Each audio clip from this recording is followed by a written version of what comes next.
যেভাবে লেখা আছে সেভাবেই পড়ছি। তিনি লিখেছেন, আসসালামু আলাইকুম জোশী ভাই, কেমন আছেন আপনি? আশা করি অনেক ভালো আছেন, কারণ আপনি সবসময় ভালোর তলেই থাকেন। আর প্রিয় শ্রোতা বন্ধুরা সবাই কেমন আছেন? তো শ্রোতা বন্ধুরা, ছোট করে আমার পরিচয়টা দিয়ে নিই। আমার নাম আফ্রিদি, বাসা চুয়াডাঙ্গা জেলা তসনা থানার ছোট বলদিয়া গ্রামে। তো জোশী ভাই, গল্প শুরু করবার আগে কিছু কথা বলে নিই। আমাদের এই দুদিনের দুনিয়ায় বেঁচে থাকার জন্য আমরা কত কিছুই না করে থাকি। যেমন এখনকার মানুষ স্বার্থের জন্য একজন আরেকজন খুন পর্যন্ত করে ফেলে, এবং তারপরে আমরা দেখতে পাই তার ভয়াবহ এক পরিণাম। তো আজকের ঘটনাটি শোনাতে যাচ্ছি তেমনই এক সত্য ঘটনা। আমি আর আমার দাদু কালু কবিরাজ একটা সমস্যার সমাধান করে বাসার পথে হাঁটছিলাম। হাঁটতে হাঁটতে আমি দাদুকে বললাম, দাদু, আমরা তো কত সমস্যার সমাধান করেছি, তুমি কি কোনো সমস্যার সমাধান করেছো যেটা তোমার মনে হলে এখনো ভয় লাগে? তখন দাদু বলল, হ্যাঁ দাদু ভাই, একটা ঘটনা আমার খুব মনে পড়ে, আর এই ঘটনাটা ভুললে আসলে খুব কষ্ট লাগে, ভয় লাগে। তারপর আমি দাদুকে বললাম, আচ্ছা দাদু, কি এমন ঘটনা আছে ভয়ের সাথে আপনি কষ্ট পেয়েছেন? তারপর দাদু একটু মন খারাপ করে বলা শুরু করলো, সে এক বড় কাহিনী, চল বাসায় যেতে যেতে পারি। তারপর দাদু বলা শুরু করলো, শোনো দাদু ভাই, একদিন আমি বাসার উঠানে চেয়ারে বসে আছি, তোর দাদির সাথে গল্প করছিলাম। হঠাৎ এক বৃদ্ধ লোক এসে আমার পা জুড়ে ধরে বলল, বাবা বাবা, আমাদের আপনি বাঁচান বাবা, ওরা আমাদের সবাইরে মারে ফেলবে বাবা, সবাইরে মেরে ফেলবে, আর আমাদের কাউকে বাঁচতে দেবে না, কাউরে বাঁচতে দেবে না। তারপর আমি বললাম, আচ্ছা আগে আপনি আমার পাটা তো ছাড়েন, পা ছাড়েন, আমি দেখছি কি করা যায়। আপনি আগে একটু ঠান্ডা হয়ে বসুন, তারপর দেখছি কি করা যায়। দাদু ভাই, তারপর আমি সে বৃদ্ধ লোককে এক গ্লাস পানি এনে দিলে বৃদ্ধটা এক নিঃশ্বাসে পানিটা খেয়ে ফেললো। তারপর বৃদ্ধের বুকের দিকে তাকিয়ে দেখলাম সে প্রচন্ড ভয় পেয়ে আছে। আর বৃদ্ধের দিকে তাকিয়ে বললাম, আচ্ছা আচ্ছা, কি হয়েছে সবটা খুলে বলুন তো, একটু বাদ দেবেন না। আমার কথা শুনে বৃদ্ধ বলা শুরু করলো। বলছেন বৃদ্ধ, আজ থেকে 3 মাস আগের ঘটনা। আমাদের গ্রামটা ছিল অনেক সুন্দর, সবাই হাসতো, খেলতো, চাষাবাদ করতো। আগে সেই দিনগুলো ভালোই কাটছিল। হঠাৎ কোনো এক কারণে আমাদের গ্রামের মানুষ অসুস্থ হয়ে যায় আর এক এক করে মারা যেতে থাকে। গ্রামের মানুষ বুঝতে পারছিল না কেন গ্রামবাসীরা এক এক করে মারা যাচ্ছে। তারপর দিন গ্রামবাসীর সবাই একত্রিত হলো এবং কেন মানুষ মারা যাচ্ছে সেটা খুঁজে বের করতে হবে বলে জানানো। তারপর সবাই যার যার বাসায় চলে আসলো। আর তার ঠিক 3 দিন পর এক তান্ত্রিক আসলো আমাদের গ্রামে। সেই তান্ত্রিক তার সকল গ্রামবাসীকে বলছেন সে তান্ত্রিক, আপনাদের এই সমস্যার সমাধান করতে চাইলে একটা যজ্ঞ করতে হবে, আর এই যজ্ঞে নর ও শিশু বলি দিতে হবে। আর যদি এটা করতে পারেন তাহলে আপনারা সবাই বেঁচে যাবেন, আর না হলে আপনারা কেউ বাঁচবেন না, কেউ না, সবাই মারা যাবেন। তারপর তান্ত্রিকের কথা শুনে গ্রামবাসীরা সবাই অবাক হয়ে গেল এবং সবাই বলাবলি করতে থাকে, এটা কি করে সম্ভব? আমরা চাই না এরকম যজ্ঞ, আমরা এরকম কোনো যজ্ঞ করবো না। গ্রামবাসীরা বলে, আমরা যদি এই তান্ত্রিকের কথা না শুনি তাহলে সবাই মারা যাব। আমরা সবাই মরার চাইতে এই তান্ত্রিকের কথার যজ্ঞটা করি, তাহলে আমরা সবাই বেঁচে যাব। তারপর গ্রামের সকলে বলল, আচ্ছা আমরা যজ্ঞ করতে রাজি আছি। তারপর তান্ত্রিক বলল, আগামী 5 দিন অবসর সেই রাতে আমার যজ্ঞটা করব। এই বলে সে চলে গেল। গ্রামবাসীরা ভাবতে লাগলো, ছোট্ট শিশু কোথায় পাওয়া যাবে? কেউ তার বাচ্চা নিজের সহজে দেবে না, স্বাভাবিক। গ্রামবাসী মাঝখান থেকে 3 জন বলে উঠলো, শিশু বাচ্চা আমরা জোগাড় করবো, আপনারা আয়োজন করেন। আমরা তখন সবাই বললাম, যাক, হাফসেরে পাশে যাক। 3 জন দায়িত্ব নিয়েছে আমাদের, আর চিন্তা রইল না। তারপর আমরা যে যার মতো বাসায় চলে গেলাম। পরদিন ছিল অমাবস্যার রাত। আজ রাতে শুরু হবে যজ্ঞের আয়োজন করা হলো মাঠের মাঝখানে বট গাছের নিচে। তান্ত্রিকের কথা মতো সব যজ্ঞের জিনিসপত্র নিয়ে আসা হলো। তারপর তান্ত্রিক বলল, আপনারা সকলে বাসায় চলে যান। তারপর তান্ত্রিকের কথা মতো সবাই বাসায় চলে আসলাম। আসার পর দেখলাম গ্রামের ওই 3 জন লোক একটা বাচ্চার মুখ বেঁধে রীতিমতো নিয়ে আসছে তান্ত্রিকের কাছে। তারপর তারা 3 জন চলে আসলো। তো জোশী ভাই, বাচ্চাটার বয়স ছিল 6 বছর। এই পর্যন্ত বলেই লোকটা থেমে গেল। তারপর দাদু বলল, আচ্ছা আচ্ছা, সবই তো শুনলাম, তাহলে প্রবলেমটা কোথায় বলুন তো। তারপর সেই বৃদ্ধ লোকটি বলা শুরু করলো, আর তাহলে শোনেন, ওই সে যজ্ঞ শেষ হওয়ার 19 দিন পর আমাদের গ্রাম থেকে একটা করে বাচ্চা নিখোঁজ হওয়া শুরু করলো। বাচ্চাগুলোর বয়স 5 থেকে 6 বছরের ভেতরে ছিল। তারপর আবারও গ্রামবাসী বেশ চিন্তায় পড়ে গেল। গ্রামের সবাই একত্রিত হয়ে ওই তান্ত্রিকের কাছে গেল। সবাই তান্ত্রিকের ঝুপড়িতে গিয়ে দেখলো তান্ত্রিক আর তার বাসায় নাই। সবাই সেই তান্ত্রিক খুঁজতে লাগলো, কিন্তু কোথাও সে তান্ত্রিকের খুঁজে পাওয়া গেল না। পরের দিন সকালবেলা ওই লোক রীতিমতো গ্রামে রীতিমতো সবাই ভয় পেয়ে গেল আর বলল, বাবু বাবু বাইরে আসেন, বাবু দেখেন ওই তান্ত্রিক মাঠের মাঝখানে রীতিমতো পড়ে আছে, বট গাছের নিচে পড়ে আছে। তারপর গ্রাম প্রধানের সাথে আমরা সবাই সে বট গাছের নিচে গিয়ে দাঁড়ালাম এবং সেখানে এসে যা দেখলাম সেটা দেখার জন্য আমরা কেউ প্রস্তুত ছিলাম না। আমরা সবাই দেখলাম তান্ত্রিকের গলা কাটা, এক টান দিয়ে রীতিমতো ছেড়ে ফেলেছেন। রীতিমতো পেটের ভেতরে 2 হাত দিয়ে রীতিমতো খুবলে খুবলে খেয়েছে তান্ত্রিকের কলিজা। হঠাৎ করে রীতিমতো একজন দৌড়ে দৌড়ে ভয় পেয়ে বললো, হায় আল্লাহ, এটা কি হয়ে গেল? তখন আমরা সবাই বললাম, কেন, কি হয়েছে, কি দেখেছেন আপনি, বলুন, সবাইকে বলুন। হ্যাঁ, তখন সে লোকটা বলা শুরু করলো, আজ রাতে আমি যখন বাজার থেকে বাসায় ফিরছিলাম, ওই বট গাছের কাছাকাছি আসতে আমাকে ওই তান্ত্রিকের সাথে দেখা হয়েছিল, আর দেখলাম ওই তান্ত্রিক প্রচন্ড ভয় পেয়েছিল। আমি তখন তান্ত্রিককে বললাম, এই যে বর্ষা, কি হয়েছে আপনার, এত জোরে জোরে দৌড়াচ্ছেন কেন, আর কেন বা ভয় পেয়ে আছেন বলুন তো? হ্যাঁ, তারপর আমার কথা শুনে সে তান্ত্রিক বলা শুরু করলো। বলছেন তান্ত্রিক, বাবা আগে আমাকে একটু জল দাও, আমাকে বাঁচাও বাবা, জল পিপাসায় তো আমার বুকটা ফাটে যেতেছে।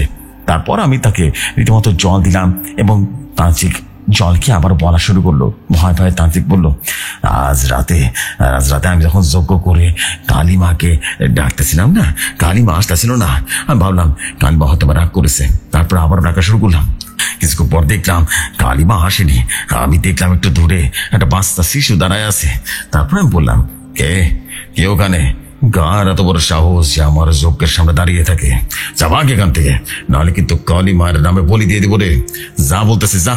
কিরে, আমার কথাই কানে যাইতেছে না তোর? তারপর আমার কথা শুনে ওই বাচ্চার মুহূর্তে রীতিমতো আমার বুকের উপরে একদম সামনে এসে দাঁড়ানো, আর আমি ওই বাচ্চাটাকে দেখে ভীষণ ভয় পেয়ে যাই। কি ভয়ঙ্কর ছিল তাকে দেখতে, আরে বাবা রে বাবা। আমি দেখলাম তার গায়ে লেগে আছে লাল রঙের সিঁদুর, পরনে আছে একটা ছোট কাপড়, রোগা চেহারা, যেন বুকের হাড়গুলো সব বেরিয়ে আছে, আর মাথাটা রীতিমতো কাটা, ঘাড়ের চামড়াগুলো রীতিমতো ঝুলতেছে, আর ঘাড় দিয়ে কালো কালো রক্ত বের হয়ে আসতেছে, মাটিতে পড়তেছে। এমন ভয়ঙ্কর দৃশ্য দেখে আমি কাঁপা কাঁপা গলায় বললাম, কে আমার কাছে কি চাও তুমি? তারপর ভয়ঙ্কর গলা সে বলল, আমি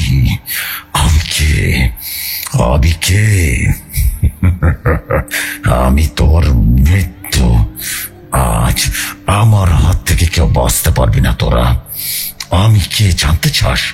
তার সঞ্চানের বাচ্চা, আজ থেকে কিছু মাস আগে যে ছেলেটাকে বলি দিয়েছিলি না, আমি সেই ছেলেটা। বড় পরে সেদিনের কথা, সেদিন আমাকে বলি দেওয়া ঠিক হয়নি, তুই ঠিকঠাক মতো করতে পারিসনি। কে চিনতে পারিস আমায়?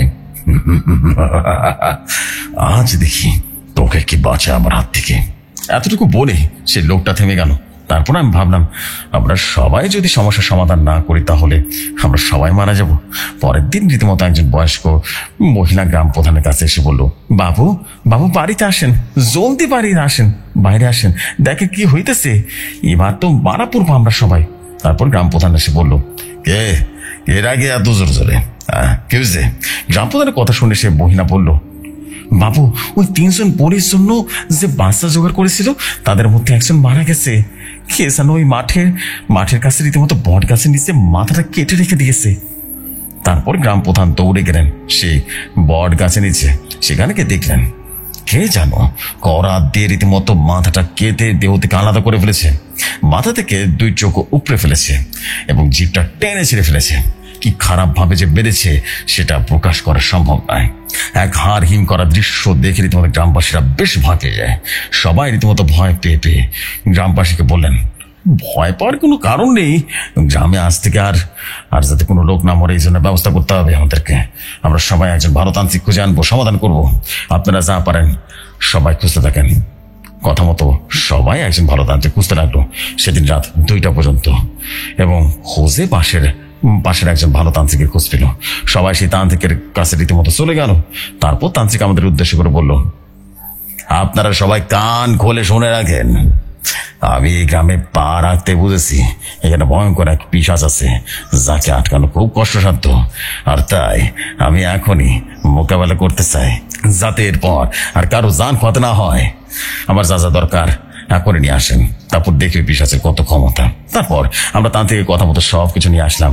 আমরা দেখলাম সেই তান্ত্রিক কিছু সিঁদুর নিয়ে আসলো, একটা গোল বৃত্ত আঁকলো, একটা বৃত্তের মাঝে দুজন লোককে বসালো যারা সেই বাচ্চা শিশুকে বলি দেওয়ার জন্য নিয়ে এসেছিল। আর একটা বৃত্তে তান্ত্রিক বসে পড়লো, আর একটা বৃত্ত ফাঁকা ছিল। তারপর তান্ত্রিক মনে মনে কি সব পড়তে লাগলো। এভাবে প্রায় কেটে গেল 45টা মিনিট। তারপর তান্ত্রিক একটু নড়ে চড়ে বসে আবার মন্ত্র পড়া শুরু করলো। এবার মন্ত্র একটু বেশি জোরে জোরে পড়ছিল। হঠাৎ আমরা সবাই দেখলাম একটা গোঙানোর মতো আওয়াজ হচ্ছে।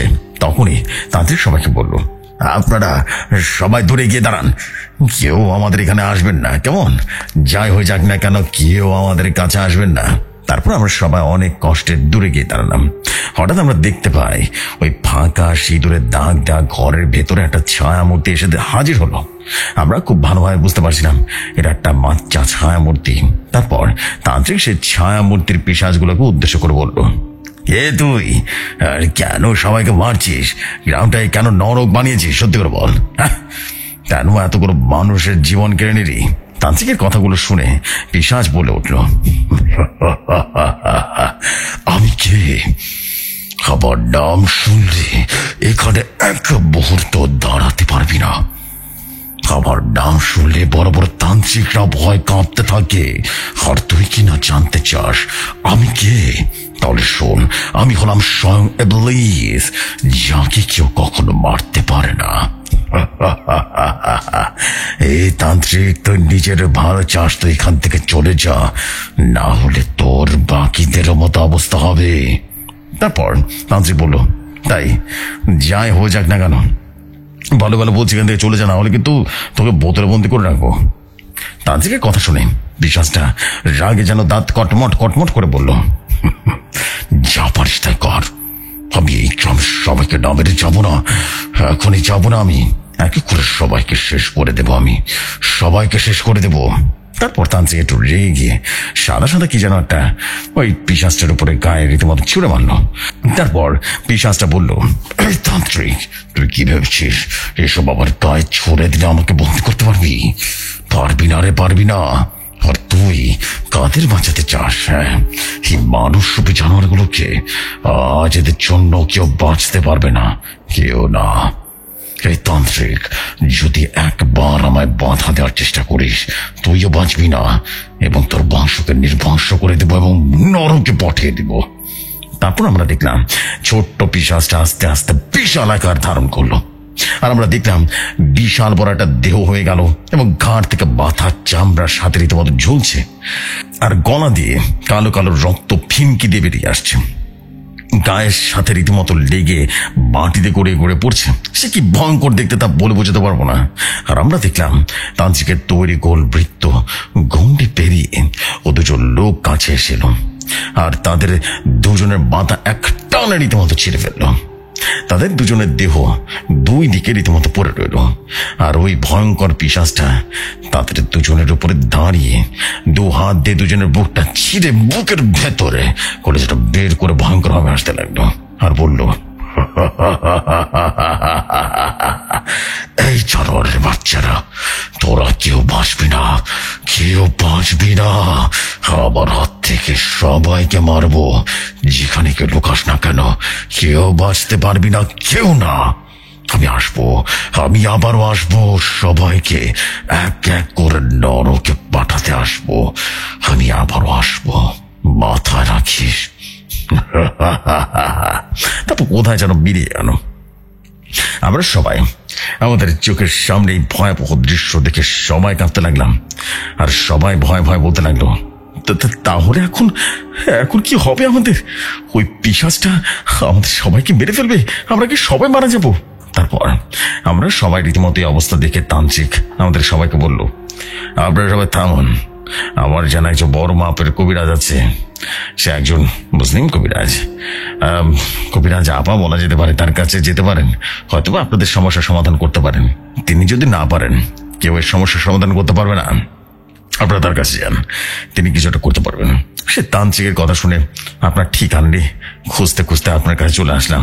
বাবা, দয়া করে আমাদের গ্রামটা বাঁচান, আমাদেরকে বাঁচান। আমরা আর মৃত্যুর খেলা দেখতে চাচ্ছি না, আমাদের বাঁচান বাবা, আমাদেরকে বাঁচান। এই বলে আবার 2 পা ধরে রীতিমতো জড়িয়ে ধরলো। এরপর আমি বললাম, আরে আপনি এটা কি করছেন বা কেন ধরছেন? আচ্ছা আচ্ছা, আমি দেখছি কি করা যায়, দেখছি আমি আপনাদের গ্রামে যাব। আপনি একটা কাজ করেন, আপনি আজকের দিনটা আমাদের বাসায় কাটিয়ে দেন। আর সন্ধ্যা হয়ে এসেছে, আপনি রাতে বাসায় যেতে পারবেন না, আমি আপনাকে সাথে করে কালকে সকালে আপনাদের গ্রামে যাবো, কেমন? তারপর আমি সময় নষ্ট না করে সেই রাতে আমার বন্ধু রহমানকে স্মরণ করলাম।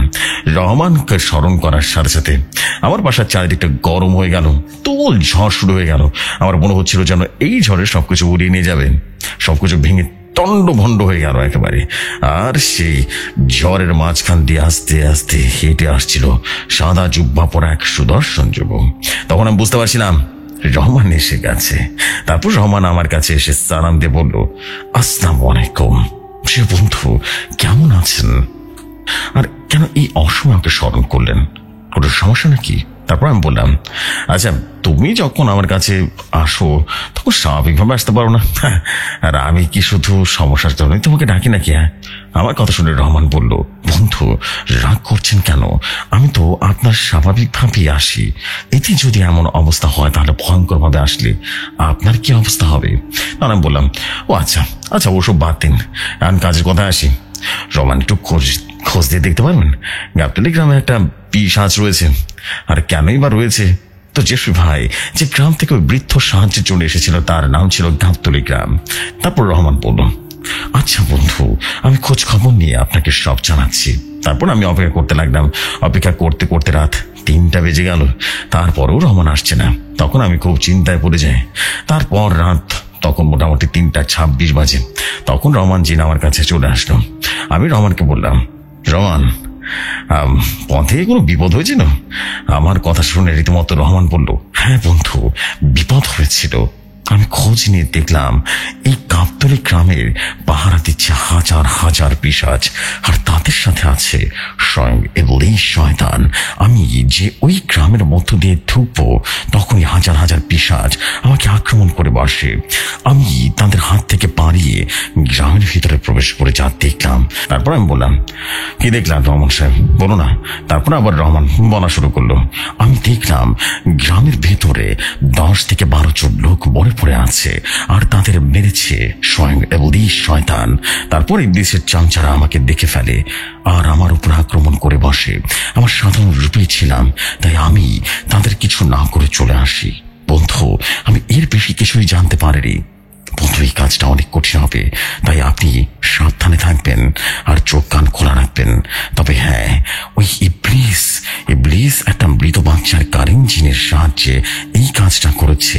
আপনি সেই বাচ্চা কারেন জিনকে কোনোভাবে তার পরিচয় মনে করিয়ে দিবেন, তাহলে আপনি ইবলীসের সাথে পেরে উঠতে পারবেন। আর আমি আপনার সাথে থাকবো, আপনি একদম ভয় পাবেন না।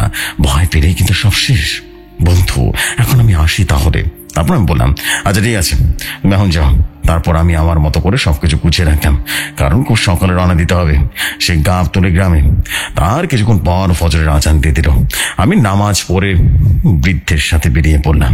আর আমি সেদিন জুব্বা না পরে একটা কালো লুঙ্গি আর একটা কালো শার্ট পরে বেরিয়েছিলাম। আমার এমন পোশাক পরার কারণ কোনো অপশক্তি যেন আমাকে চিনতে না পারে। তারপর আমরা দুজনে হাঁটতে হাঁটতে শুরু করলাম। অনেকটা সময় পর আমরা পৌঁছে গেলাম সেই গ্রামের কাছে। আমরা সেই গ্রামের সীমানার কাছে যেতেই হাজার হাজার পিশাচের উপস্থিতি টের পাচ্ছিলাম। আমি মঞ্চ পরে আমার শরীরটা বন্ধ করে দিলাম এবং সে বৃদ্ধর শরীরটা বন্ধ করে দিলাম। তারপর আমি বৃদ্ধকে বললাম, চাচা আমার হাতটা শক্ত করে ধরুন, আর আমরা যতক্ষণ না সেই গ্রামের মাঝখানে পৌঁছাবো ততক্ষণ আমার হাতটা ছাড়বেন না। তারপর আমরা সেই গ্রামের ভিতরে প্রবেশ করলাম। আমরা যেই না সেই গ্রামে প্রবেশ করলাম, সাথে সাথে আমার শরীরটা রীতিমতো ভেদ করে গরম হাওয়া বেরিয়ে গেল। আমি সেই বৃদ্ধ চাচাকে বললাম, চাচা যাই হয়ে যাক না, আপনি আমার হাতটা কিন্তু শক্ত করে ধরে রাখবেন, কেমন? কোনোভাবে হাত ছাড়বেন না। তারপর আমরা একটা সরু পথ ধরে গ্রামের ভিতরে হাঁটা শুরু করলাম। খানিকটা যাওয়ার পর সে বৃদ্ধ দাঁড়িয়ে গেল। আমি বললাম, চাচা আপনি দাঁড়িয়ে কেন গেলেন বলুন তো?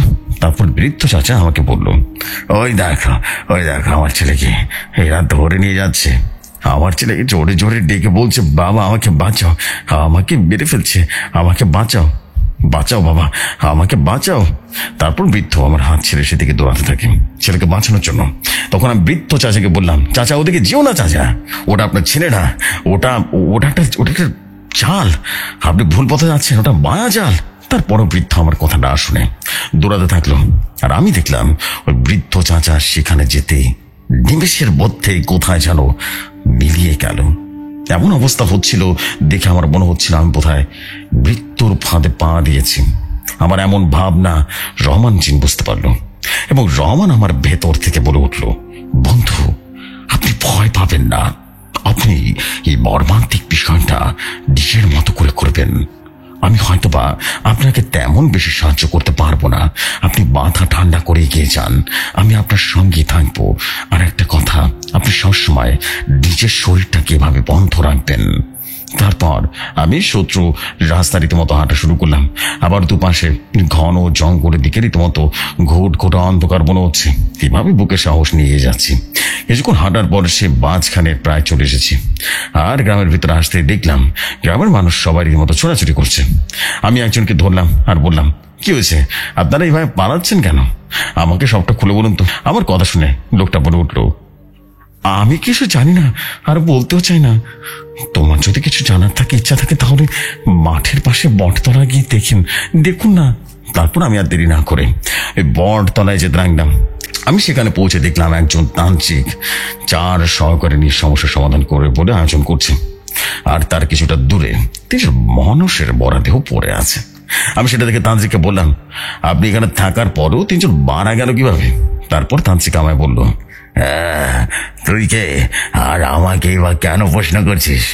প্রশ্ন যেহেতু করছিস তাহলে বলছি শোন, কি করে মারা গেল বলো তো। এরা 3 জন আমাকে এখানে ডেকে এনেছে, আমাকে এখানে আনার জন্য শয়তান পিশাচ 3 জনকে মেরে ফেলেছে। আমি আরো লোক মরে যাচ্ছে। এই পিশাচ তার মৃত্যু খেলা শুরু করে দিয়েছে। আমি যদি এখন না আটকাই তাহলে সবাই মরবে, সবাই। বুঝতে পেরেছিস? আর তুই কি এখানে মরতে এসেছিস? হ্যাঁ, বাঁচতে চাইলে পালা পালা। তারপর আমি বললাম, আমিও এখানে থাকি, আমি হয়তোবা আপনার কাজে আসতে পারি। তারপর তান্ত্রিক আমায় বলল, আমার কারো লাগবে না, দেখ আমি কি করি। তারপর আমি দেখলাম তান্ত্রিক সিঁদুর দিয়ে একটা গোল বৃত্ত আঁকলো, এবং তার মাঝে ছোট করে একটা বৃত্ত আঁকলো। বড় বৃত্তের মাঝখানে তারা 3 জন সহকারীকে রাখলো, এবং তার ছোট বৃত্তের মাঝে একজন সহকারীকে রাখলো। আর ওই 3 জন সহকারী বলল, তোমাদের নিজেদের হাত শক্ত করে ধরে রাখবা, যেন কোনোভাবেই মাঝের জন বেরিয়ে যেতে না পারে। তারপর তান্ত্রিক আরো কি যেন বৃত্ত আঁকলো। তারপর বৃত্তের ভেতরে যজ্ঞ করা শুরু করলো, মন্ত্র পড়া শুরু করলো। 5 মিনিট মন্ত্র পড়ার পর আমরা সবাই দেখলাম ওই 3 জনের মধ্যে থাকা জিন একজন ভয়ঙ্কর কণ্ঠে বলে উঠল, এই তান্ত্রিক, আমাকে কেন ডাকলি বল? তুই জানিস না আমাকে ডাকা মানে সঙ্গে মৃত্যুকে আহ্বান করা। তারপর তান্ত্রিক বলল, আমি জানি তুই অনেক শক্তিশালী, আমি যখন তোকে হাজির করতে পেরেছি তোর বিনাশ আমি করতে পারবো। ভালো চাষ থেকে গ্রাম থেকে চলে যা বলছি। তারপর পিশাচ জিনটা রেগে মেগে বলে উঠল, তান্ত্রিক, তুই আমাকে চিনিস? আমাকে দেখে বড় বড় তান্ত্রিকরা ভয় পালায়, আর তুই এসেছিস আমাকে মারতে। তবে শুনে রাখ, আমি ইবলীস, আমি শয়তান। এই তান্ত্রিক, যখন নিজের মৃত্যুকে ডেকে ফেলেছিস, আজ তোদেরকে বাঁচাতে পারবে না, আজ তোদের বাঁচতে পারবে না। এই কথা বলে তান্ত্রিক 3 জন সহকারীর মাঝের জন আস্তে আস্তে ভয়ঙ্কর রূপ নিল। দেখতে কি বিভৎস ছিল। সবাই দেখলো আস্তে আস্তে এক বিশাল দানবে পরিণত হলো। মাথার মাঝখানে 2 শিং যেন পেঁচিয়ে পেঁচিয়ে বেরিয়ে গেল। চোখ দুটো যেন বড় বড় আগুনের মতো ছিল। বড় বড় নখ, হাতে বড় বড় নখ, বুকে তাজা তাজা রক্ত টপ টপ করে মাটিতে পড়ছে। দাঁতগুলো যেন সজারের মতো বড় বড় হয়ে গেল। এই দৃশ্য দেখে সেখানে যারা ছিল সবাই ভয় পালালো। তারপর আমি তান্ত্রিককে দিকে তাকিয়ে দেখলাম তান্ত্রিক ভয় থরথর করে কাঁপছে আর বলছে, আমাকে ক্ষমা করে দাও, আমি ভুল করে এখানে এসেছি, আমার অনেক বড় ভুল হয়ে গেছে, দয়া করে আমাকে ক্ষমা করে দাও। তারপর বিশাল দেহি শয়তানটা বলল, ক্ষমা? ক্ষমা? আমার হাত থেকে আজ পর্যন্ত কেউ বাঁচতে পারেনি, আজ তোরা পারবি না রে, পারবি না। এই বলে তান্ত্রিক সহ তার 3 জন সহকারীকে এক এক করে টান দিয়ে রীতিমতো মাথাটা ছিঁড়ে ফেলল। আর তাদের একজন রীতিমতো বুকে 2 হাত দিয়ে বুকটা ছিঁড়ে করে যারা বার করে ফেললো। এই ভয়ঙ্কর দৃশ্য দেখে আমি সেখানে জ্ঞান হারিয়ে মাটিতে পড়ে যাই। তারপর আমি নিজেকে আবিষ্কার করলাম মাঠের মাঝখানে খোলা মাঠে, আর আমার দিকে কিছু মানুষ দাঁড়িয়ে আছে, আর বাকিরা রীতিমতো দৌড়াদৌড়ি করছে। একজন লোক দৌড়ে এসে বলল, এই যে সময় মাঠের কাছে বট গাছের কাছে চলো, সেখানে 2জন মরে পড়ে আছে। লোকটার কথা শুনে আমরা বুঝতে আর বাকি রইল না কি হতে চলেছে এখানে। আমি জলদি সেখানে উঠে আমার ব্যাগ নিয়ে সে বট গাছের দিকে হাঁটা শুরু করলাম। আমি হাঁটছি, এমন সময় আমার ভেতর থেকে রোমাঞ্চিন বলে উঠলো, বন্ধু সেখানে যাওয়া কি আপনার জন্য ঠিক হবে? বড় হয় ঠিক হবে না, কারণ শয়তানের সাথে আমরা যুদ্ধে পেরে উঠতে পারবো না, ওই শয়তান খুব শক্তিশালী। আমি তখন বললাম, না না না, আমি সেখানে যাবই। আমার জীবন দিয়ে হলো আমি সবাইকে বাঁচাবো। আমি কখনো পিছু হব না, কখনো হইওনি। আমি চাই যাই ও যাক না কেন, আমি কখনো এই গ্রামবাসীকে ছেড়ে যাব না। তারপর আবারও রহমান বলল, বন্ধু সেখানে অনেক বিপদ, আর আপনি যখন যাবেন তাহলে আপনাকে একটা কথা বলি, আপনি এই কথা মতো কাজ করলে আপনার জন্য সহজ হবে। তারপর আমি বললাম, কি কথা বলো তো, জলদি বলো। রহমান তখন বলল, ওই বাচ্চাটার কারেঞ্জিনকে মনে করিয়ে দিবে তার অতীত, তার ধর্ম কি, তার বেঁচে থাকার মুহূর্তে কে, তাহলে আপনার কাজ হয়ে যাবে। যাও বন্ধু, এগিয়ে যাও, আমি তোমাকে বাধা দেব না, সবসময় আছি আপনার সাথে। তারপর আমি আর দেরি না করে জলদি সেখানে গিয়ে পৌঁছালাম, আর দেখলাম 2টি আধ খাওয়া লাশ পড়ে আছে। আমি সেদিকে মাথা না কামি আমার ব্যাগ থেকে একটা কোরআন এর বোতল, জমজমের পানি, কিছু লাল সুতা আর একটা পেতলের ছোট পাত্র দিয়ে রীতিমতো গোল দাগ দিয়ে তার ভেতরে বসে বললাম। তারপর আমি মন্ত্র পড়া শুরু করলাম, আর ওই লাল সুতা পেতলের পাত্রে আস্তে আস্তে আস্তে জোড়া হতে থাকে। এভাবে চলতে থাকে প্রায় 13টা মিনিট। তারপর আমি দেখতে পেলাম আমার চারদিকে ধোঁয়ায় ভরে গেছে, আর সেই ধোঁয়া এতটাই কালো ছিল যে আমি এক হাত সামনে থাকা কোনো কিছুই যেন দেখতে পাচ্ছিলাম না। তারপর আমি আবারও মন্ত্র পড়া শুরু করলাম। কিছুক্ষণ পর দেখলাম কালো ধোঁয়াটা আস্তে আস্তে কেটে গেল, এবং কালো ধোঁয়াটা কেটে ফর্সা হওয়ার পর আমি যা দেখলাম সেটা দেখার জন্য একদম প্রস্তুত ছিলাম না। আমি দেখলাম আমার সামনে সে বাচ্চা রূপে আবরটা দাঁড়িয়ে আছে, আর আমার চারদিকে ঘিরে আছে, আর আরাম করে বসে আছে আমারই প্রতিচ্ছবি। এইটা দেখে আমি প্রচন্ড পরিমাণে ঘাবড়ে গেলাম, ভয় পেয়ে গেলাম। আমি নিজে বুঝতে পারছিলাম না আমি কোনটা, আমার সামনে আরেক আমি। কি করব, ভয় আমার বাধায় যেন কিছু হচ্ছিল না। তারপর আমার ভেতর থেকে রহমানজিন বলে উঠল, বন্ধু এই শয়তান পিশাচ আপনাকে আস্তে আস্তে পজেস্ট করে ফেলছে, আপনি জলদি জমজমের পানি নিয়ে মঞ্চ পরে তাদের উপরে ছুঁড়ে মারেন। তারপর আমি আর কিছু না ভেবে মঞ্চ পরে জমজমের পানি আমার মতো দেখতে সে অবরটার উপরে ছুঁড়ে মারলাম। তারপর আমি দেখলাম আমার মতো দেখতে সে অবরটার গায়ে রীতিমতো মুহূর্তে আগুনে পুড়ে ছাই হয়ে গেল।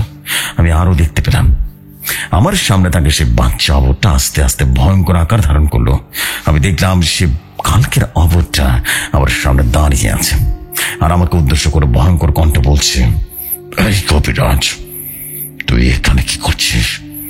বড় বড় তান্ত্রিকরা আমাকে দেখে ভয় পালায়, আর তুই কি না তোর একটা কবিরাজ হয়ে আমার সামনে দাঁড়িয়ে আছিস, আর এসে যখন পড়েছিস আজ আমার হাত থেকে কেউ বাঁচাতে পারবে না তোকে।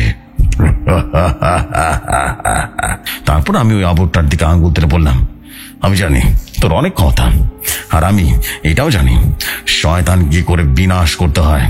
আজ দেখি কে কার হাতে পড়ে যায়। সারা গ্রামবাসীর সহ আমি মরবো, আর না হয় তুই মরবি। এই বলে আমি সেই শয়তান পিশাচটাকে আরো বেশি রাগিয়ে দিলাম।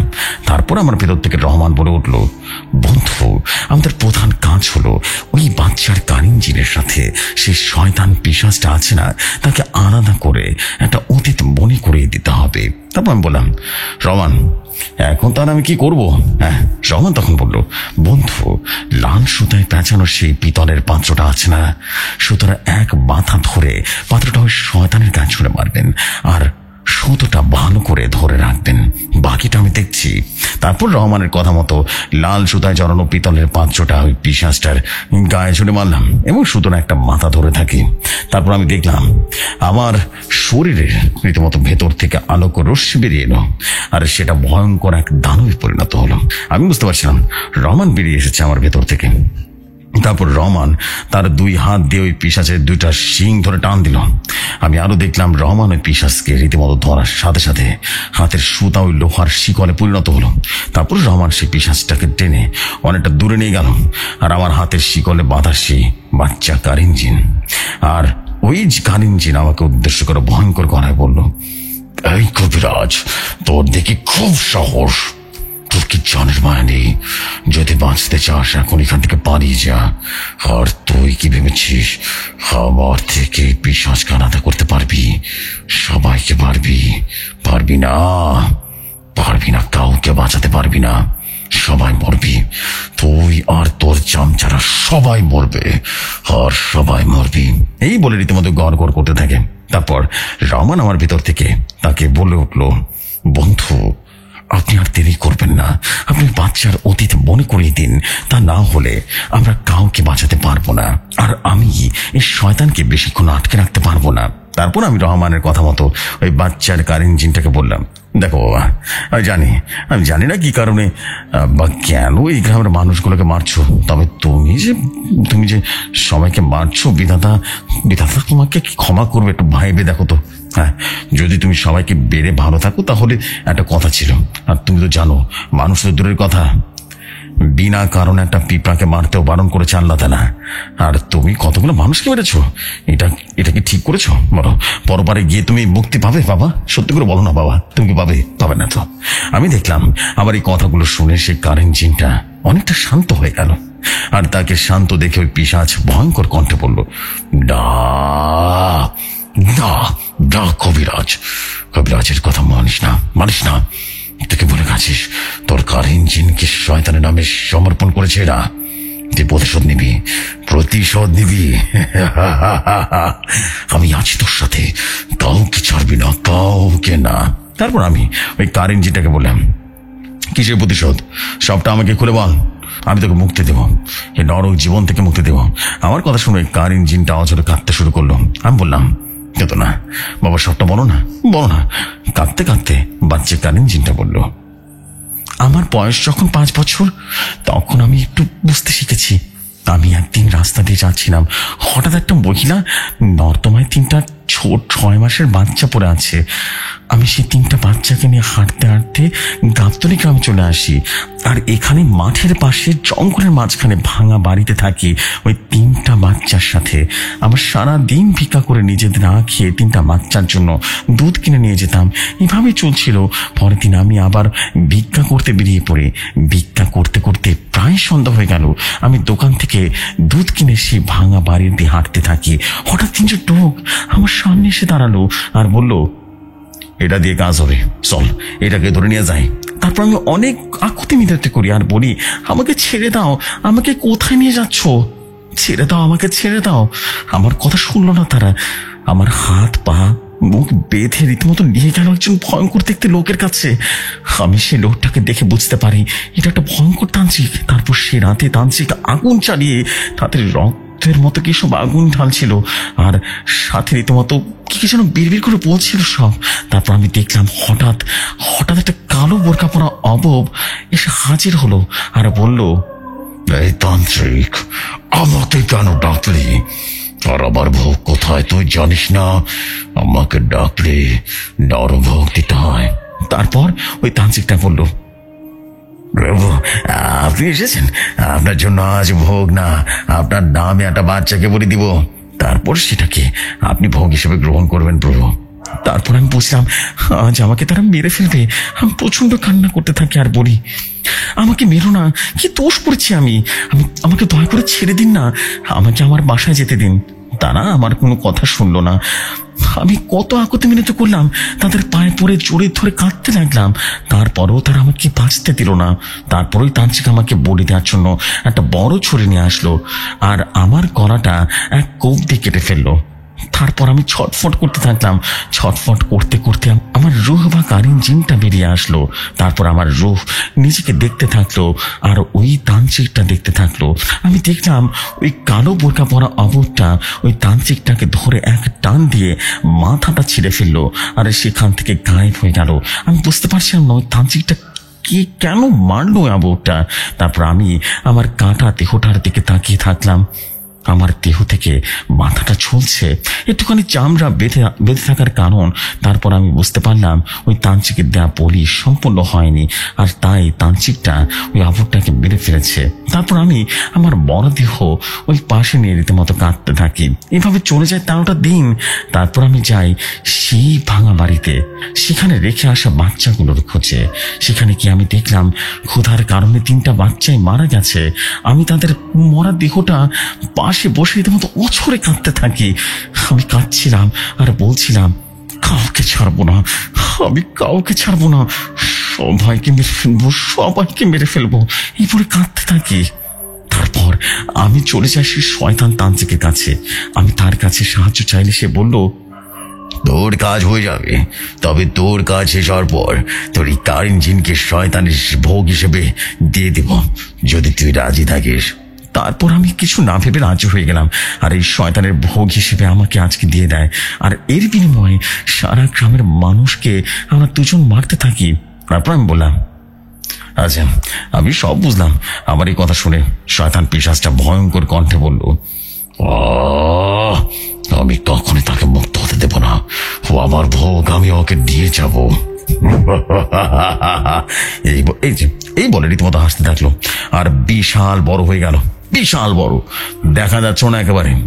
সে কি ভয়ঙ্কর দেখতে। আমি দেখলাম রহমান ও শয়তানটাকে রীতিমতো আটকে রাখতে পারছিল না।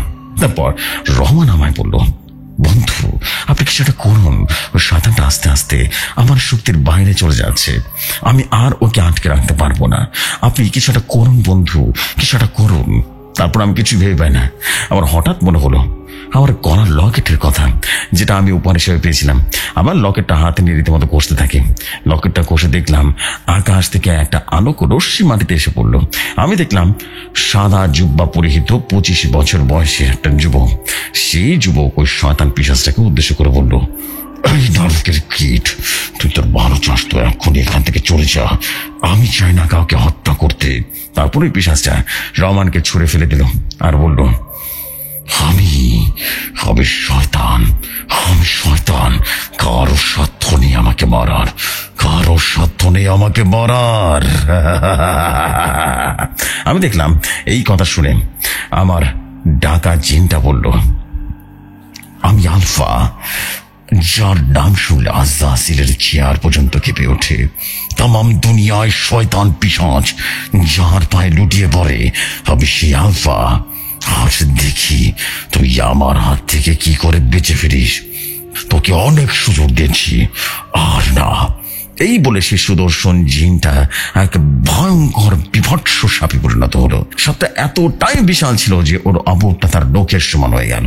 এইটা দেখে রীতিমতো আবুরটা বেশ ভয় পেয়ে গেল। তারপর আবুরটা কিছু বলার আগে আলফা পিশাচটা রীতিমতো ওকে গিলে ফেলল এবং উড়তে উড়তে আকাশের দিকে চলে গেল। তারপর রহমান আমাকে বলল, বন্ধু ওই আলফাটা কে, আপনি কি করে তাকে চেনেন? কোন মানুষের দাসত্ব তো সে করে না, তাকে পাওয়া মানে পৃথিবীর সবচাইতে বড় শক্তি পাওয়া। আমি বললাম, সে কথা পরে হবে, আগে বাচ্চাটার আত্মাকে মুক্ত করি। তারপরে আত্মাটা বলল, এই গ্রামে যদি একটা অনাথ আশ্রম করা হয় তাহলে আমার আত্মা শান্তি পেয়ে যাবে। তারপর আমি তাকে বললাম আমি গ্রামবাসীকে বলে তৈরি করার ব্যবস্থা করব। আমার কথা শুনে আত্মাটা চোখ রীতিমতো মুছতে মুছতে কোথায় যেন বিলীন হয়ে গেল। তারপর আর কোনো সমস্যা হয়নি। তো বুঝলাম দাদু ভাই, এই সমস্যার সমাধান করে আমি অনেক কেঁদেছিলাম। এখনো মনে পড়ে আমার গায়ে কাঁটা দিয়ে ওঠে। আমি এখনো কাঁদি সে বাচ্চাটার কথা মনে পড়লে। মানুষ এতটা খারাপ হয়, এতটা খারাপ কিভাবে হয়? তো দাদুর মুখে এই কথাটা শুনে যেন আমিও কেঁদে দিয়েছিলাম আর ভাবলাম মানুষ এতটা নিচে নামতে পারে।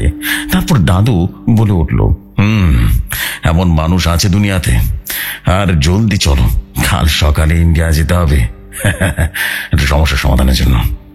এই বলে দাদু তার কথা শেষ করলো। তো যে সময় কেমন লাগলো ঘটনাটি ভালো লাগবে পড়ে শোনাবেন। আর আমি দাদুর কাছ থেকে আলফা জিনকে কি করে পেলো সেটা লিখে পাঠাবো। আর আমি এখন ইন্ডিয়া থেকে লিখছি। আমি ব্যস্ত থাকায় ঘটনা লিখতে অনেক সময় নিলাম। আমি দাদুর সাথেই এসেছি সমস্যার সমাধানের জন্য, আর ব্যস্ত থাকায় হয়তো আর লেখার মাঝে ভুল হতে পারে, তার জন্য আমি আপনার কাছ থেকে ক্ষমা চেয়ে নিচ্ছি। আসসালামু আলাইকুম, সবাই ভালো থাকবেন, ভৌতিকতার পরিবারকে ভালো রাখবেন।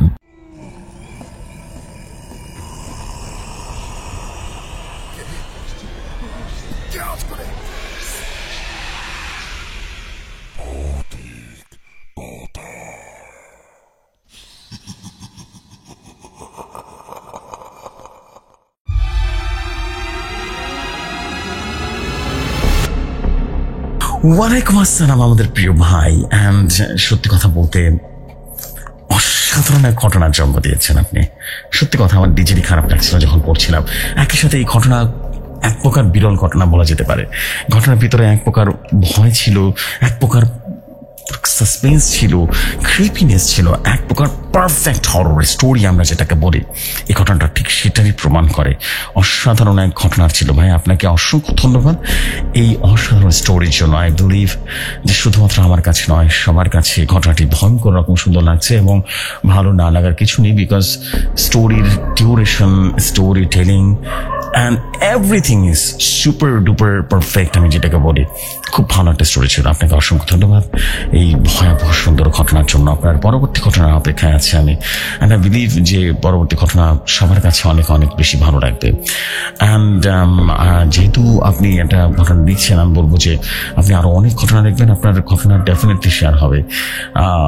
এ হচ্ছে বিষয়। আপনার ঘটনা একটু লেট হয়ে গেল, আপনার ঘটনা আগে শেয়ার করার কথা ছিল, রিশিডিউল করতে হয়েছে, একটু সমস্যা ছিল আমাদের, এই হচ্ছে বিষয়। বাট হ্যাঁ, এরপরে আপনি যে স্টোরিগুলো পাঠাবেন আগেই সেটা আমরা লিস্ট করে ফেলবো ইনশাআল্লাহ, আর কোনো সমস্যা হবে না। So this is the fact. আমি আর দেরি করবো না, আমি চলে যাচ্ছি পরবর্তী ঘটনায়।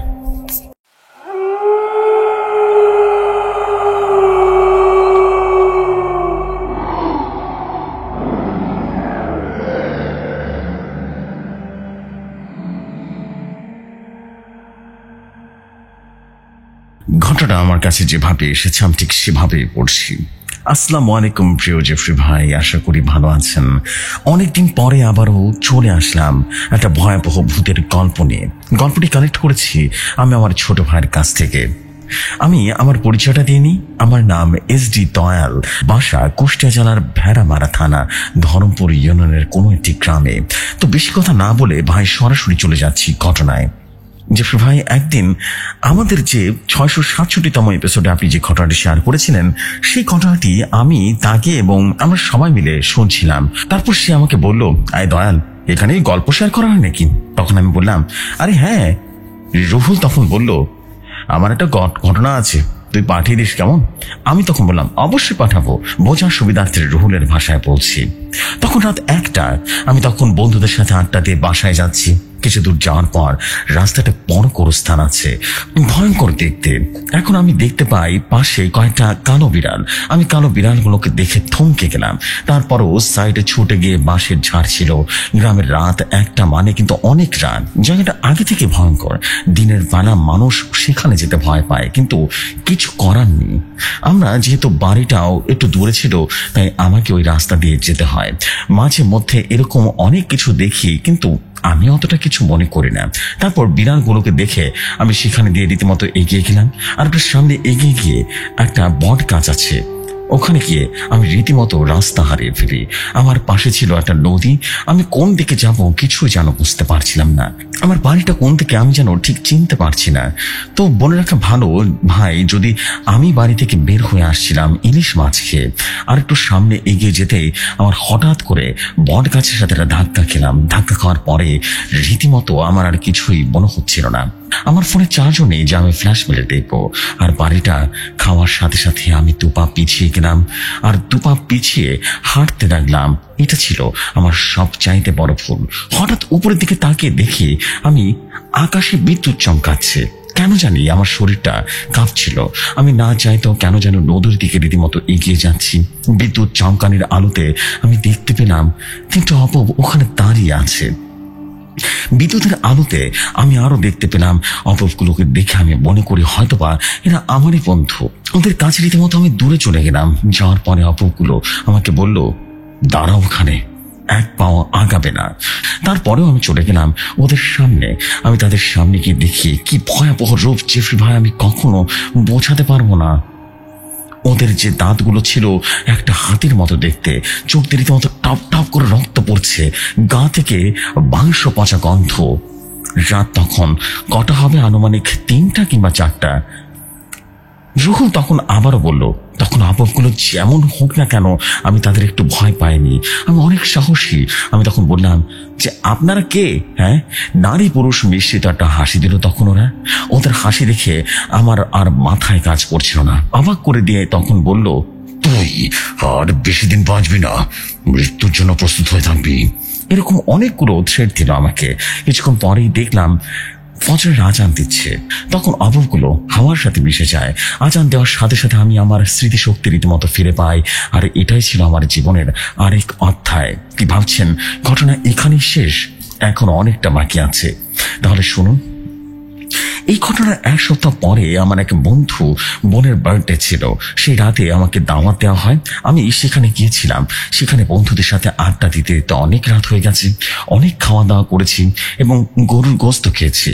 আমার ঠিক তখন মনে পড়ে যায় আগের ঘটনাগুলো। তখন সাথে সাথে আমার বন্ধুদের ডেকে আমি তাদেরকে আমার ঘটনার সমস্ত ঘটনা মনে পড়ি। তো তখন হৃদা আমাকে বলল, আরে চল, আমি আর ইমরান তোকে আগিয়ে দিয়ে আসবো, কোনো সমস্যা নেই। রুহুল তখন বলে উঠল, কেন জানি শরীরটা ভারী ভারী লাগছে। হৃদয় তখন বলল, আরে শানা, গরুর গোস্ত মেলা মেরেছিস তো, তাই লাগছে আর কি। এরকম গল্প করতে করতে আমরা 3 জনে বাড়ি থেকে বের হয়ে গেলাম। বের হয়ে যাওয়ার সাথে সাথে ওখান থেকে 3টা সিগারেট নিয়ে সিগারেটটা টানতে টানতে সিগারেট শেষ করি। ঠিক তখনই সামনে পড়লো গোরস্থানটি। ফোনের ফ্ল্যাশটা মেরে দেখি ধপাস করে কি যেন অভ্যাস হয়ে গেল। আমরা তাড়াতাড়ি আমরা রীতিমতো অবাক হয়ে গেলাম। এখানে কোনো বাতাস নেই। কোনো বাতাস কিভাবে বললো? ইমরান তখন হৃদয়কে বলল, আরে সমস্যা নেই চল। আমি তখন হৃদয়কে বললাম, মাছ ডিমানো যাবে না? হৃদয় তখন বলল, কিছু একটা গোলমাল হয়ে গেছে এখানে। হৃদয়ের পকেটে গ্যাস লাইট থাকার কারণে হৃদয় ওখানে আগুন জ্বালিয়ে ফেলে। বাসটির সাথে সাথে ধপ করে উঠে যায়। আমরা রীতিমতো অবাক হয়ে গেলাম। আমরা কোনো মতে গোরস্থানটি পার হয়ে বিপদের দেখা নেই সেখানে সামনে দাঁড়িয়ে রইলাম। আর একটা বড় বট গাছ, লোকমুখে শোনা সেই গাছটা নাকি অনেক ভয়ঙ্কর। আমরা ওখানে যাওয়ার সাথে সাথে মনে হচ্ছিল গাছটি উপরে দেবে। এরকম ঝড় হচ্ছে, ঝড়ের একটা অদ্ভুত অনুভূতি পেলাম। কিন্তু অন্যদিকে কোনো ঘর বাতাস নেই। অদৃশ্য ভাবে কে যেন বলে উঠলো, কে রে জানোয়ারের বাচ্চা, এবার তোকে কে বাঁচাবে? তোকে আগে বলেছিলাম তুই আর বেশি বাঁচবি না রে, বেশি দিন বাঁচবি না। আর তোর সাথে এই 2টা কে? তোর সাথে এদেরকে মারবো। এই বলে রীতিমতো এই অট্টহাসি হাসতে থাকলো। আর এই হাসি দেখে ইমরান তখন রাস্তার মাঝে বেহুশ হয়ে পড়ে যায়। আমি তখন বললাম, হৃদয় তুই কোনো চিন্তা করিস না, এর রাগ আছে আমার উপরে, বললে আমি মরবো, আমার জন্য তোরা কেন মরবি? আমি তখন হৃদয়কে বললাম আমি একা মরবো, তুই ইমরানকে নিয়ে চলে যা এখান থেকে। অদৃশ্যভাবে তখন তারা বলে উঠলো, রাগ আছে তোর উপরে, নিষ্পাপ কেন মারবো আমি? তখন কাঁপা কাঁপা গলায় বলে উঠলো, মরলে 3 জনই মরবো, বাঁচলে 3 জনই বাঁচবো। আমি তখন অবগুলাকে বললাম, কি চাও তোমরা? আর আমি কোনো ক্ষতি করেছি তোমাদের? বলো তো, সত্যি করে বলো। হ্যাঁ, অবগুলো তখন বলে উঠলো, তোর কত বড় সাহস, তুই আমার ছাড় উপর দিয়ে হেঁটে যাস। তাই আমার তোর উপরে প্রচন্ড রাগ হয়েছে, তাই আমি তোকে বেঁধে ফেলবো আর তোর কলিজা চিবিয়ে খাবো। এই বলে সে অট্ট হাসি দিতে থাকে। আমি তখন জোরে জোরে ধোঁয়া দরুদ পড়তে থাকি। ধোঁয়া দরুদ পড়ার কারণে ওই ইমরানের গায়ে ফু দিয়ে শরীরটা বন্ধ করে দেয়। তারপর ইমরানকে ওখান থেকে বাসায় নিয়ে আসি। আসার পরে ওর মাথায় পানি ঢালবো বলে যেই না আমি কলের পাড়ে রীতিমতো যাই পানি আনতে, তখনই সামনের দিকে তাকিয়ে দেখি 3টা অবব দাঁড়িয়ে আছে। তো তখন আমি ভাবছিলাম কি করা যায় এখন। অববগুলো তখন খিলখিল করে হাসতে লাগলো আর বলল, এবার আমার হাত থেকে কে বাঁচাবে তোদের? হৃদয় তখন মনে মনে ভাবছে, অনেকক্ষণ তো হয়ে গেল, রুহুল কেন আসছে না? তখন হৃদয় মনে কি করে যেন বাইরে বের হলো, গিয়ে দেখলো যে রুহুল একা একা কার সাথে যেন কথা বলছে। হৃদয় তখন ডাকছিল, এই রুহুল, একা একা কার সাথে কথা বলছিস? এই রুহুল! অনেকক্ষণ তো হয়ে গেল পানি ঢালতে ইমানের মাথায়। অনেকক্ষণ ধরে ডাকাডাকির পরে রুহুল কেন জানি আমার কথায় রীতিমতো কান দিচ্ছে না। আমি এবার একটু ওর দিকে এগিয়ে গেলাম, গিয়ে এবার কাঁধে হাত রেখে বললাম, কিরে, অনেকক্ষণ তো দাঁড়িয়ে আছিস, কার সাথে কথা বলছিস? এই বলে যে আমি ওর দিকে তাকিয়ে যাই, রীতিমতো হতভম্ব হয়ে যায়। আরে এটা তো রুহুল! রুহুলের ভিতরে নিশ্চয় অন্য কিছু প্রবেশ করেছে। রুহুলের চোখগুলো কেমন যেন ভেতরে ঢুকে গেছে, লাল হয়ে গেছে এবং মুখ দিয়ে লালা পড়ছে। আমি রীতিমতো অবাক হয়ে গেলাম। এখন আমি কি করে বুঝে উঠতে পারছি না, গলা দিয়ে যেন কোনো ভাষা বের হচ্ছে না। অনেক কষ্টে আমি আল্লাহু আকবার বলে চিৎকার করি। এবার রুহুল যেন রাগে আরো ফসফস করছে, আর কি যেন বলছে, বলছে আমি ওকে ছিঁড়ে ফেলবো। আমি যেন তখন কিছুই বুঝে উঠতে পারছিলাম না যে কি হচ্ছে। এসব ভাবতে ভাবতে হৃদয়কে আবরটি একটা লাথি মারে, আর একটা লাথি খেয়ে হৃদয় যেন 5-6 হাত দূরে গিয়ে পড়লো, আর বাবাকে বলে চিৎকার করে ওঠে। চিৎকার করার সাথে সাথে রুহুল বাবা মা বাসা থেকে বের হয়ে আসে, এসে বলল, বাবা হৃদয় এত রাতে কি করলো? হ্যাঁ, কি করলি তুই? লাথি খাওয়ার পর আমি যেন আর মুখ দিয়ে কোনো কথা বের করতে পারছিলাম না, শুধু জল জল করে তাকিয়ে দেখছি। আর আমি এক হাত উঁচু করে রুহুলের বাবাকে দেখালাম, তুল বারের দিকে তাকাতে বললাম। রুহুলের বাবা তখন এদিকে ওদিকে তাকিয়ে রীতিমতো হতভম্ব। রুহুলের বাবা তখন বলল, কিরে রুহুল, এত রাতে এখানে কি করছিস? রুহুলের মুখ দিয়ে তখন কোনো কথাবার্তা নেই। রুহুল শুধু বলছে, রুহুলের বাবা একটু এগিয়ে গিয়ে দেখছে, এটা তো ভুল নয়। রুহুলের ভিতরে আরেকটা কি যেন একটা চোখ আছে, ভেতরে ঢুকে গেছে, যেন মনে নেই, আর মুখ দিয়ে লালা পড়ছে। রুহুলের বাবা এটা দেখে তো রীতিমতো অবাক, কি একটা অবস্থা।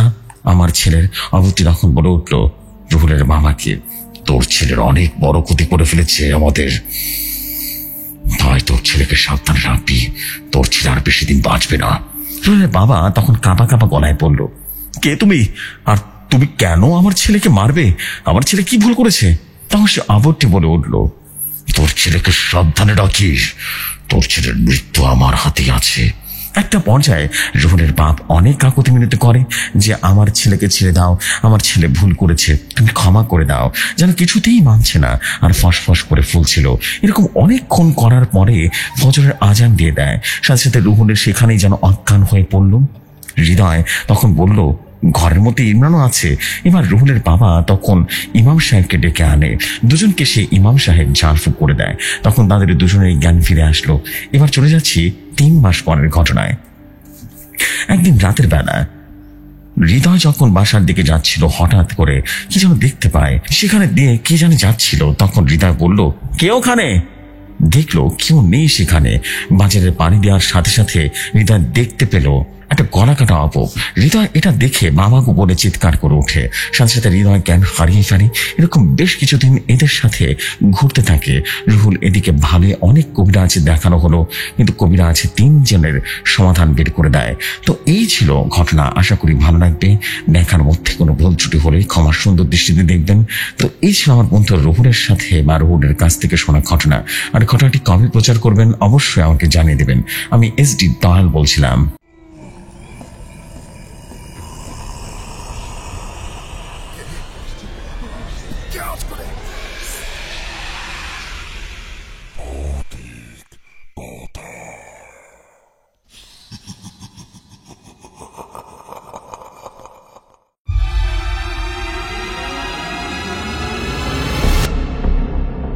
Thank you so much SD Dayal ভাই, আপনার স্টোরি কিন্তু দারুণ রকম সুন্দর লেগেছে। বাট ওয়ান থেকে একটু বানানে একটু মানে আমরা যেটাকে বলি যে আমি আমি একটু মনে করি যে আপনার বানানে একটু সতর্ক হওয়া উচিত। বানানে হিউজ পরিমাণ মিস্টেক্স ছিল। আমি আসলে কনফিউজ ছিলাম যে আমি কি পড়ছি, কখনো কখনো এতটাই কনফিউজ হয়ে গেছিলাম। বাট আপনার স্টোরিটা ভালো ছিল, বেশ ভালো ছিল। Thank you very much SD Dayal ভাই। আপনার পরবর্তী ঘটনার অপেক্ষায় আছি।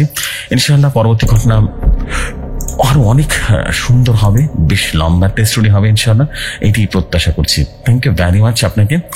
আপনার পরবর্তী ঘটনা অপেক্ষায় থাকলাম। সো এই হচ্ছে বিষয়, আমি আর দেরি করবো না, আমরা চলে যাব পরবর্তী ঘটনা। আশা করছি পরবর্তী ঘটনা আপনাদের কাছে অসম্ভব রকম ভালো লাগবে। চলে যাই পরবর্তী ঘটনায়।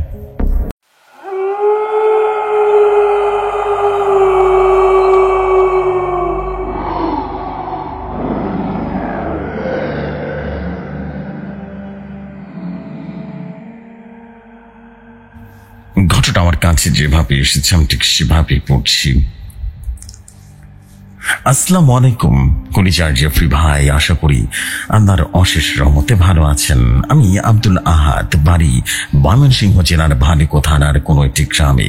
আগের ঘটনায় বলেছিলাম আদম হুজুরের সাথে বাইজিদ জিন আদম হুজুরের কাছে সাহায্য চেয়েছিল যে তার বড় ভাই মোহাম্মদ জিনকে সাহায্য করতে, আর মোহাম্মদ জিন মহা শক্তিশালী তাকে কিভাবে বন্দী করলো।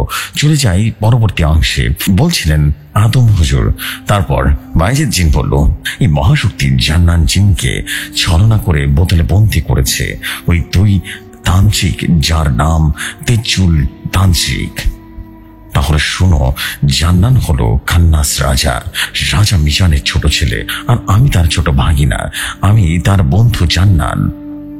জান্নান একদিন তার বাবা শয়নশাহ বাদশাহ মিজানের কাছে গিয়ে বললেন, বাদশাহ ছোট থেকে যা করেছি, আমাকে আদেশ করেছি আজকে আমি দুনিয়াতে ঘুরতে যাব। বাদশাহ মিজান তখন বলল, বলার কি আছে, যাও, কিন্তু একা না। জান্নান তখন বললেন, বাবা আমি একা যাব না, আমার সাথে বন্ধু জান্নান যাবে। রাজা মিজান বলল, কোনো খারাপ জিন বা তান্ত্রিক খপ্পরে পড়ো না। তারপর জান্নান জিন আমাকে স্মরণ করে আমি হাজির হওয়ার পর জান্নান আমাকে বলে উঠল, বন্ধু বাইজিদ, আজকে তোমাকে দুনিয়াতে করতে যাব। আমি বললাম, বাবার কাছ থেকে অনুমতি নিতে হবে।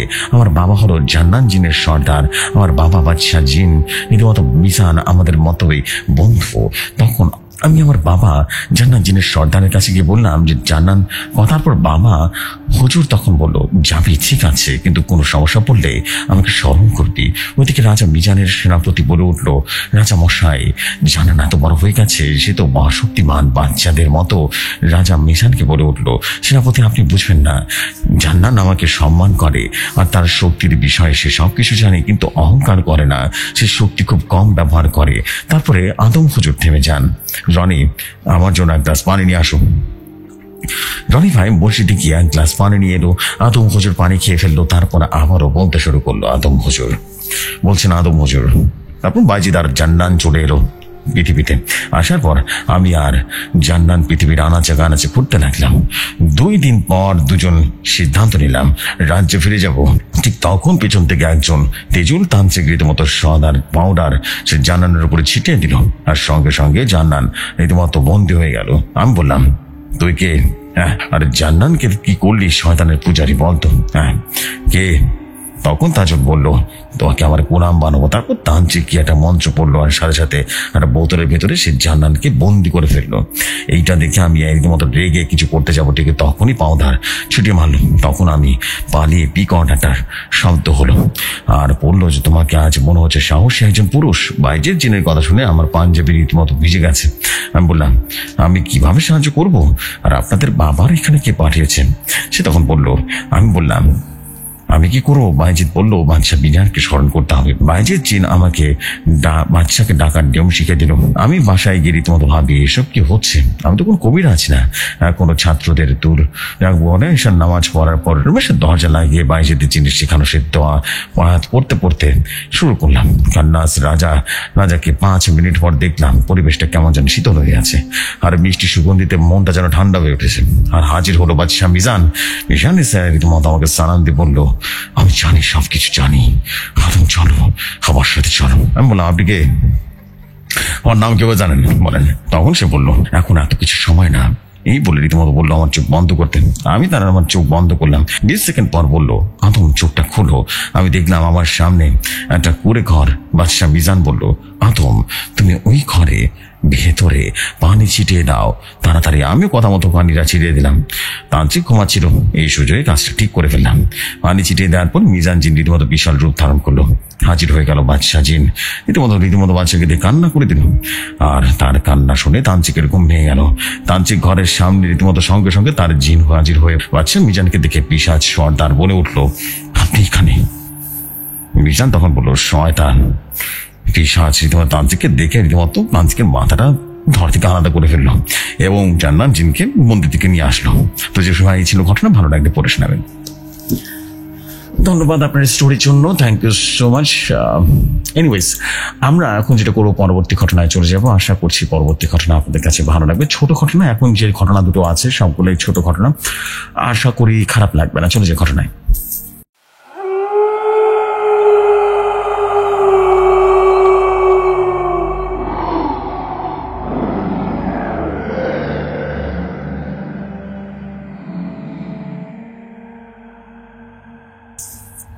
যেভাবে লেখা আছে সেভাবেই পড়ছি। তিনি লিখেছেন, আসসালামু আলাইকুম ভাইয়া, আশা করি ভালো আছেন। আমার নাম মোহাম্মদ সোহাগ, আমার বাসা নরসিংদী। ঘটনাটি ঘটে আমার নানুর সাথে।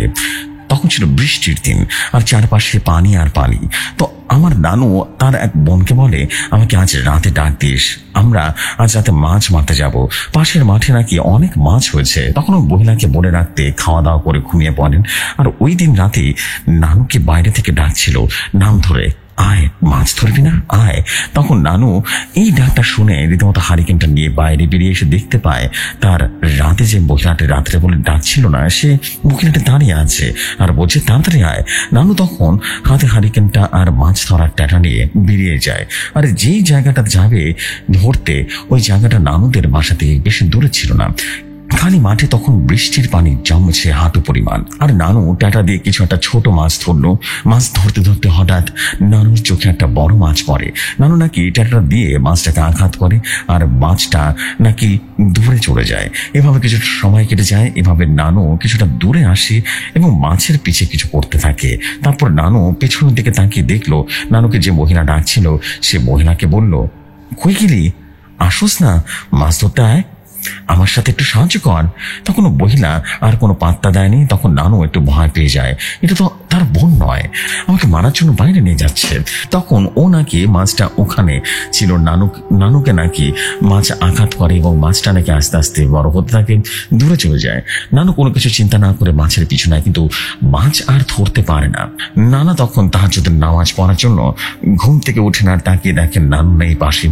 নানা আরো কোনো চিন্তা না করে হারিকেন নিয়ে মাঠের দিকে এগোতে থাকে। নানুর নাম ধরে ডাকতে থাকে। কিছু দূর যাওয়ার পরে দেখতে পান নানু নাকি মাঠের মাঝখানে দাঁড়িয়ে আছে। নানা ডাকছে, নানুর কোনো সারা শব্দ না পেয়ে নানুর কাছে যায় আর নানুকে ধরতেই নাকি নানু বলছিল, মাছটা অনেক চেষ্টা করলাম বাট ধরতে পারলাম না। নানা মাছটার দিকে তাকিয়ে বলল, এটা মাছ না, তাড়াতাড়ি আসো। নানু নাকি কিছুতেই মানতে নারাজ আর বলছে এটা মাছ। তখন নানা অনেক টানাটানি করে বাসায় নিয়ে আসে। আর তখন নাকি পিছ থেকে রীতিমতো কেউ বলছিল, আজকের মতো বেঁচে গেলি। তখন তাদের কপাল ভালো ছিল, ফজরের আজান দিচ্ছিল। তখন নানু নাকি নানাকে বলল, আমার কপালে আমাকে ডাকছিল আমার বোনটা, কিন্তু তাকে আমি রাতে পাই না। অনেক ডাকাডাকি করেছি কিন্তু তার কোনো সারা শব্দ পাইনি, আসো গিয়ে দেখি সে ঘরে আছে কিনা। তারপর নানাকে সাথে করে নিয়ে তার বাসায় চলে যায় আর ওই মহিলার নাম ধরে ডাকতে থাকেন। মহিলাটি ঘুম থেকে উঠে নানুকে বলল, কি হয়েছে, ডাকছো কেন? তখন নানু তাকে জিজ্ঞেস করলো, তুই কি আমাকে রাতে মাছ ধরতে ডাকছিলি, আমার সাথে গেলি আবার পেছন থেকে চলে আসলি? তখন নানুকে মহিলাটি বলল, কই, আমি তো ডাক দিইনি, খাওয়া দাওয়া করে তো ঘুমিয়ে পড়লাম। তখন নানু নানাকে বলল, তাহলে আমাকে কে ডাকলো রাতের বেলা? তখন নানা বলল, কালকে রাতে আমি না গেলে তোমাকে আর পাওয়া যেত না, তোমার মায়ের ফেলতো সে পিশাচটা, ওটা পিশাচ ছিল। তারপর নাকি নানুর সে রাতে অনেক জন আসে, তারপর আর কোনো সমস্যা হয় না। ওই জায়গাটা নাকি মানুষ অনেক সময় অনেক কিছু দেখতেন, জায়গাটা একটু খারাপ ছিল বা হন্টেড ছিল। জায়গাটার নাম বললাম না ভাইয়া। ঘটনাটি 100% সত্য ঘটনা। ভালো লাগলে শেয়ার করতে পারেন। ধন্যবাদ ভাইয়া।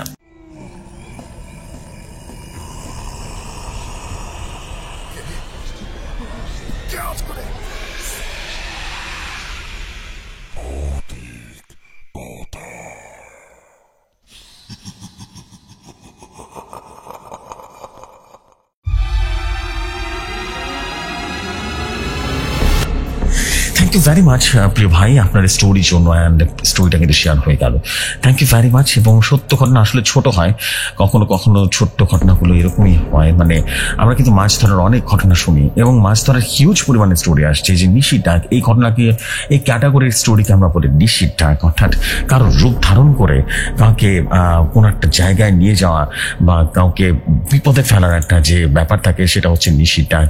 স্টোরিটা ভালো ছিল, আশা করছি শুধু আমার কাছে নয় সবার কাছে স্টোরি ভালো লেগেছে। ভালো লাগলে আই হোপ সবার কাছে আমি জানতে চাইবো, আপনারা সবাই কিন্তু কমেন্ট করে জানাবেন। And I hope everyone will like our story. Anyways, আমি এখন যেটা করতে চাই সেটা হচ্ছে আমরা পরবর্তী ঘটনায় চলে যেতে চাই। অ্যান্ড ইনশাল্লাহ পরবর্তী ঘটনা আশা করছি আপনাদের ভালো লাগবে। সর্বশেষ ঘটনায় চলে যাচ্ছি, আশা করছি ঘটনাটি আপনাদের কাছে ভীষণ ভালো লাগবে। চলে যাই ঘটনায়।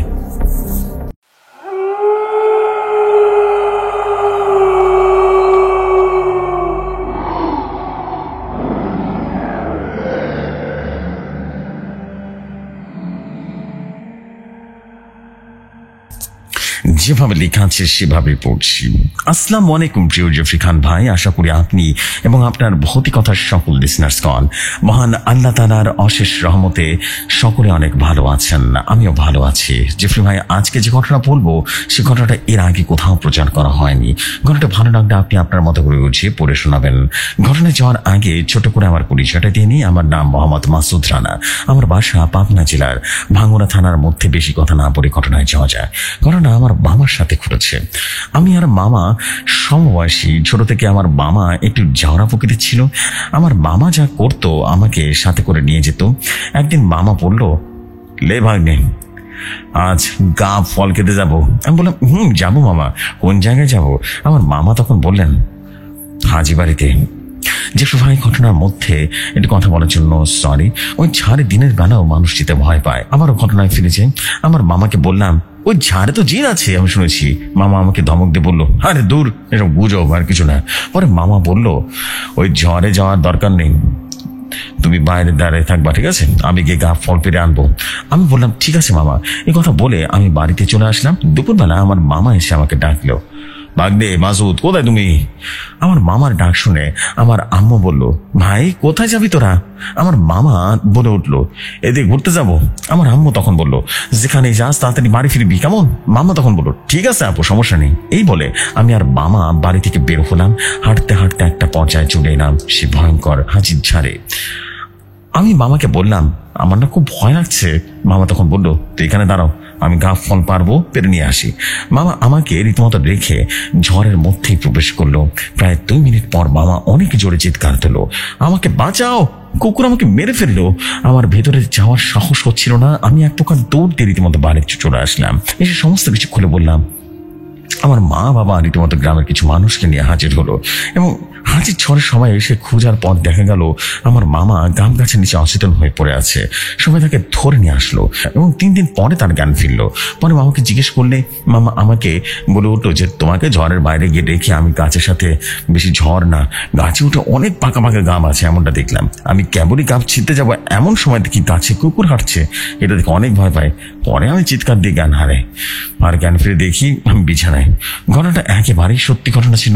এই ঘটনাটা জেফরি ভাই ভালো লাগলে পড়ে শোনাবেন। ভৌতিক কথায় আমার প্রথম ঘটনা। লেখার মধ্যে কোনো ভুল ত্রুটি হলে ক্ষমার সুন্দর দৃষ্টিতে দেখবেন। আসসালামু আলাইকুম ভাইয়া।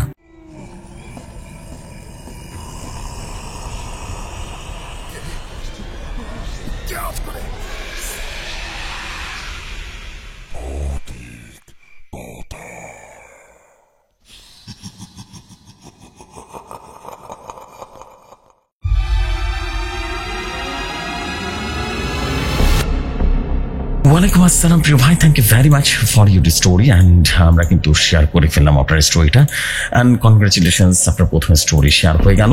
অ্যান্ড দেখতে দেখতে কিন্তু আমাদের এপিসোডের শেষ স্টোরিটা আমরা কিন্তু শেষ করে ফেললাম, isn't it? So this is the fact. I hope আপনাদের সবার কাছে স্টোরি ভালো লেগেছে। আর যদি ভালো লেগে যায় তাহলে বলবো আপনারা আর দেরি করবেন না, আপনারা ডেফিনেটলি একটু ওয়েট করে ফেলবেন। আমরা কিন্তু ডেফিনেটলি আপনার স্টোরি শেয়ার করে দেবো। So this is basically it. I believe যে আপনাদের কাছে অনেক ভালো লেগেছে আজকের এই এপিসোড গতকাল শেয়ার করার কথা ছিল, বাট ওই যে বললাম আমি প্রচন্ড অসুস্থ থাকার কারণে আসলে স্টোরিটা শেয়ার করতে পারিনি বা এপিসোডটা শেয়ার করতে পারিনি। এই জন্য আন্তরিকভাবে দুঃখিত, বাট আলহামদুলিল্লাহ আজকে শেয়ার করেই ফেললাম। অ্যান্ড আমি নিজে অনেক বেশি আনন্দিত যে এত ভালো এপিসোড আমি শেয়ার করতে পারলাম আপনাদের মাঝে। Thank you very much. And I hope আপনাদের সবার কাছে ভালো লেগেছে। আপনারা কমেন্ট করে জানাবেন, আপনাদের কমেন্টের অপেক্ষায় থাকলাম।